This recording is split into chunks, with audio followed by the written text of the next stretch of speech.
La police a évacué mercredi matin à Saint-Ouen l'un des plus grands bidonvilles habités par des Roms, 800 personnes évacuées, dont des dizaines d'enfants. Est-ce qu'il fallait évacuer ce squat et que vont devenir ces occupants ?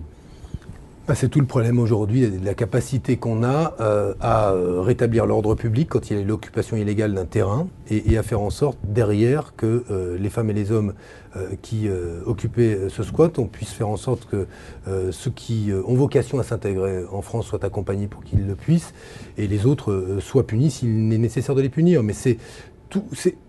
On voit là la difficulté aujourd'hui de répondre à des situations extrêmement concrètes d'occupation de territoire par des populations qui n'ont pas le droit de les occuper, ces terrains, sans passer par, sans raconter n'importe quoi. Quand c'était Nicolas Sarkozy et que vous étiez porte-parole du Parti Socialiste, mais moi je demandais, je continue à le demander. Oui, mais sauf que nous aujourd'hui, on fait beaucoup plus sur la réintégration et l'accompagnement de ces publics-là que ne le faisait la droite auparavant et de ces populations-là. Et que moi, là encore, je le redis, je ne confonds pas l'enfant qui me dit de celui qui l'oblige à mendier.